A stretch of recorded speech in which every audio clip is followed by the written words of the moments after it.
Yeah. Is there anything that for a woman who has, I guess you called it be naked for everybody to see, is there anything women can do to redeem themselves to high value men or for transcending into being? Can I say in yours it's a little different context because you were an actual playmate. Yeah. That's different than doing OnlyFans where you're doing guy girl content with multiple different dudes. I'm not, by the way, I'm not trying to be judgmental, but when you do guy girl content with multiple different dudes, you did a centerfold. That was different. When you do guy girl content with multiple different dudes, it's going to narrow the pool of men that you have to choose from because there's nothing, and I discussed this the other day on my IG. We went into a debate. There's nothing insecure about a man not wanting to see the future mother of his children being fucked by other men. That is not insecure. That's not small dick energy. It also takes a very high confident man, not to cut you off. I just want to say, to be with a girl that does OnlyFans. Right, Steph, but do you understand what I'm saying? Your personal self-worth, you probably mid 6-7 figures at some point because of all the people you manage and what you do on OF. I'm not denying that. The point I'm trying to make is you understand there's a certain group of men, and this is the debate that I've had before. I'm trying to, like, these guys are going to be a little bit more judgmental than Chad is. I'm trying to have this argument with no moral judgment whatsoever, just a statistical argument. The number of men that you're going to be able to choose from that are high, 6 feet tall, 6-pack abs, make 6 figures a year. The number of men that you have to choose from already, that number that I just said is 0.38% of men according to the U.S. Census. Now it gets even smaller because, Steph, now what that guy has to do is compete with all the other men who have put their penis inside of you on camera. Do you understand the problem? But why do you care? That's the issue. Huh? Why do you care? Because once again, it has to do with our status as a man. Do you guys remember I fucked your bitch in some Gucci flip-flops? Do you remember Future saying that? Why is he saying that? Why is he's saying that? Because he humiliates another man by having sex with his girl. If you're a woman and you get cheated on, you do not lose status like a man does when he gets cheated on. A man literally can lose friends. He can lose money. He can lose his job if he gets embarrassed bad enough. A woman, if you get cheated on, you know what happens? Other dudes slide in your DM and nobody has a problem with it. That's the difference. Does that make sense? I get it, but why don't guys just go for the girls who don't have their butthole on the internet? And that's what they do. That's what it is, what they do. Then what's the problem? The problem is the question of you wanting a high value man, but I think you're conflating your personal self-worth, like the fact that you're an versus your sexual market value. Your sexual market value. Those are two things are different. And then the other thing I think you're conflating is your ability to have sex, or at least to attract a man of high net worth, and then your ability to keep him. And then third, your ability to keep him and for him to stay faithful. Those are 3 different levels. And a lot of times a woman will have sex with an NBA power forward and then confuse that for being, I deserve to now marry an NBA power forward who isn't going to cheat on me. And those two things don't necessarily happen. In other words, ladies, it's not a flex to fuck a famous guy.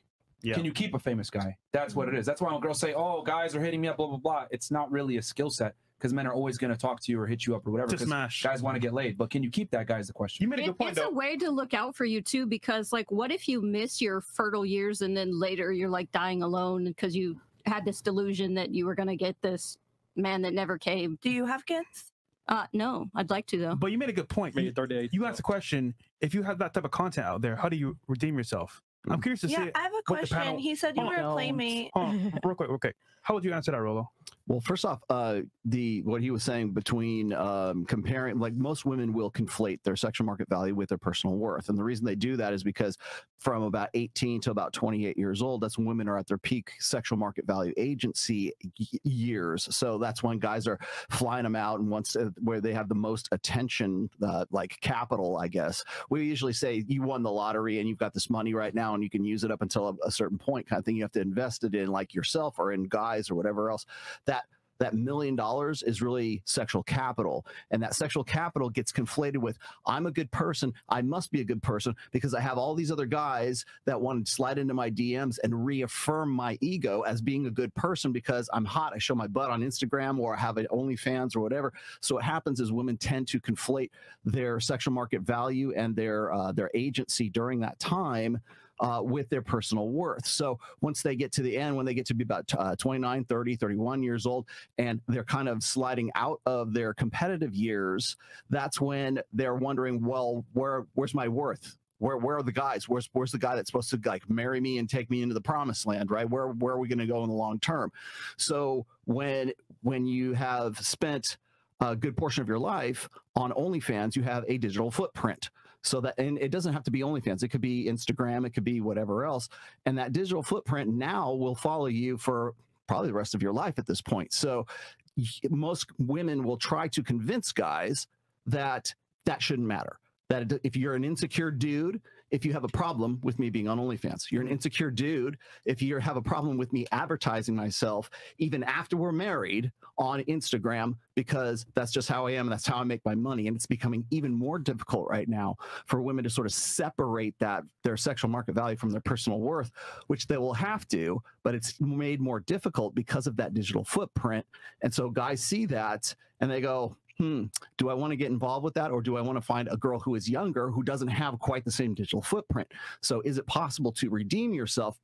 I think it just sort of depends on what you have done up to that point. I'll be honest here. Nope. You can't redeem yourself. You can't, man. You can't. Once it's out there, it's out there. If you're involved in any type of sex work, whether it's, you know, doing something like softcore porn all the way up to being a playmate or whatever, that is always going to follow you. You're always going to be labeled a sex worker to some degree. Facts. You're always going to be sexualized, and your future husband is probably going to have a point. And your future kids are going to see it, and your future grandchildren are going to see it. It's always going to follow you. It is always going to impact your ability to find a man to take you seriously. And I tell girls all the time, if you're going to get into anything where you're monetizing off your body, be prepared to potentially stay single for a long period of time, because men value these things and they look at it. No one wants to walk into a room and have every guy there know who his girl is and seen her naked. Do you want, would a high value guy, would he be the kind of guy who would be okay with that? Fuck no. No. Unless Do you you're want to get with the guy? Do you want to get with the guy that's, that's okay. I don't care that you did like 3 ways and you did you know, monkey backflips on, you know, OnlyFans.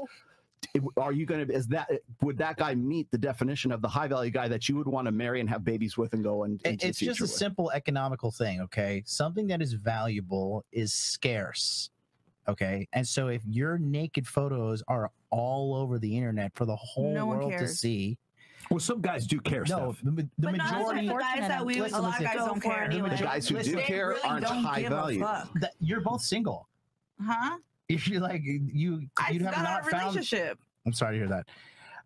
But so the bottom line is this: guys are gonna 1000% disqualify you 9 times out of 10. Not every single guy. No, that's why I said 9 times out of 10. Okay. Yeah, you said there's no redemption. What if she were to go on and transcend into some other domain of you know, public version of like public service or whatever? Because I have like attorneys generals of states that follow me. I talk about current events. I go and talk about on podcasts. Are talk any of those about attorney like generals naked on the internet at any point? Well, no, but they do care what I say. So like I'm involved in these conversations. So maybe they're not going to marry me, but what if I totally transcend what I've done like that? It's always going to be a dark cloud over your head, and it's always going to be, oh, you got this opportunity because you were involved in certain types of, like, you're never going to get the full respect. And this is a thing I talked about on the podcast before.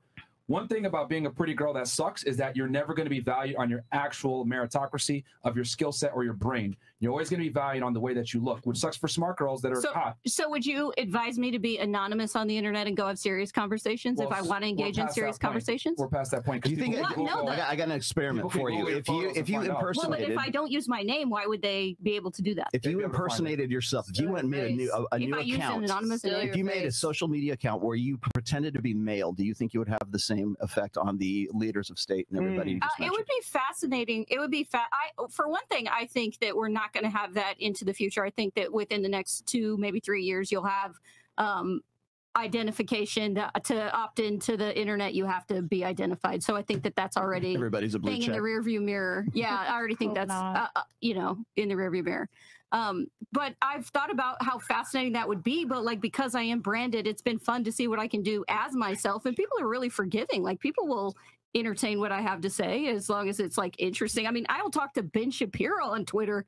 Ben Shapiro will talk to me. Not anymore. But you got to remember, it's not about people taking you seriously in a work world. I'm talking about a man taking you seriously in a relationship. Yeah, but that's what I'm talking about so you think all the men that watch me talk to Ben Shapiro don't think that that has value?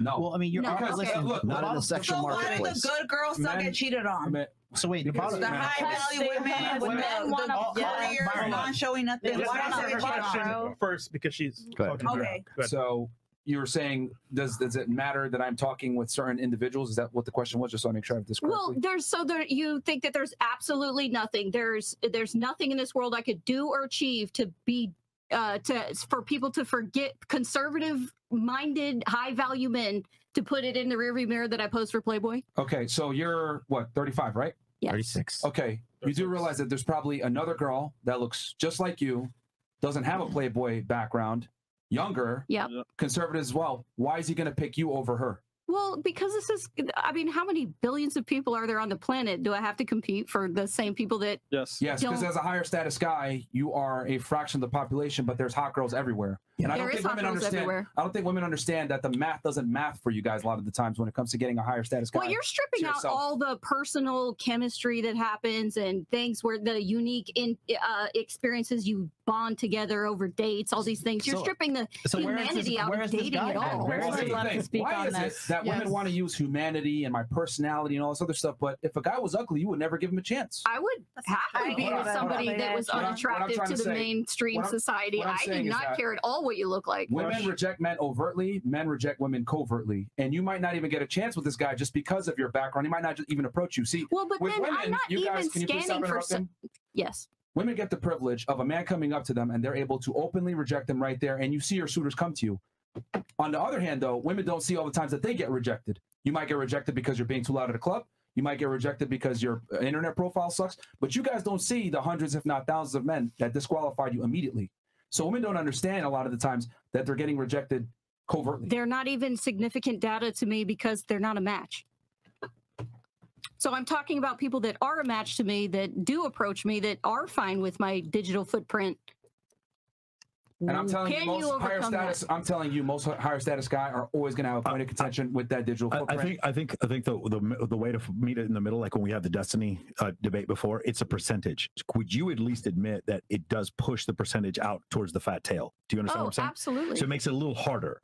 By the way, there are some dudes who think it's a flex. They're like, hey, I dated a centerfold. And by the way, you weren't the cyber girl league. You were a playmate, which is pretty rare. There weren't very many of those, like 12 a year, right?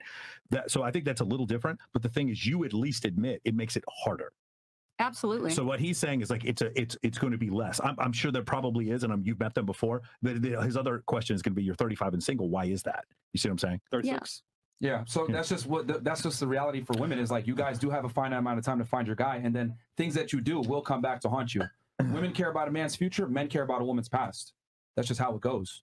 So why would a guy take you seriously when he has another girl that's 10 years younger that doesn't have that background? He's going to go with the younger girl. I guess it matters what you've done with that 10 years as far as your personal development and your personal conduct with them and the maturity that you bring. Okay, so Jess, so here's the thing, right? So my girlfriend graduated from high school early because she's really smart. She wants to go to law school. Yeah. And all these things are very impressive to me, but that's not why I'm with her. I'm with her because of the femininity she brings. She's the most loyal woman I've ever been with in my life. She would stab any one of you. Like I'm not trying to be funny. She would kill somebody. Well, and how many thousands of women have, like, just like everybody at this table, how many thousands of women did you have to meet and go through to find somebody like her? I agree. She's an anomaly and you did amazing. Michael, how old are you? I'm 45. How old is she? 21. Okay. What? Thank you. Yeah. So, I need to know. That proves our point, though. Yeah. That men overwhelmingly prefer younger women. Yeah, nigga, you're old. Of course. I am. I do appreciate that. I am old. I am pretty old. Makes sense. But the thing is, my point is, you look amazing. My point is just, I'm not trying to degrade you. Obviously, you and I are friends, and I see a lot of great qualities about you, but they don't make me want to date you. Does that make sense? Like, you know, CJ Sparks, one of my best friends. I don't want to date CJ, even though she makes me laugh. She's fucking awesome. I love partying with her. She's one of my closest friends. She's like my sister. But would you marry her? No, I wouldn't. And that's the thing. And CJ knows that. And we've had these discussions before. Why not? What makes her unfit to be married? Because of the things that I love about her, that are, you know, she's funny, she makes a lot of money, all this thing, and she's a great person to have a conversation with. Those things don't necessarily equate to let's just say it, the femininity, the loyalty, and the fact that she brings me peace. Those things would be different because it's, so especially. What are you missing in the girl that's sitting next to you with the huge tits? She brings me peace. She's loyal and she's feminine. And here's the other thing: CJ Sparks needs $5 million. Ladies, let me make this extremely clear because I don't think women understand this. So I'm going to just go ahead and say it. Men don't give a fuck about how much money you make, your status, your title, what you do for a living, what you've done. Like, guys don't care about that shit. They care about a girl that's going to be submissive, attractive, fit, not embarrass them in public, hot, not a hoe. That's what men look for. You just described the list of redemption I was asking for. I don't know why you couldn't list those things. Well, no, I'm just putting it bluntly for you. That's what it is. I mean, if you wanted me to list it out for you, but this is what men typically look for. And younger women are able to offer that in a higher abundance than older women, unfortunately.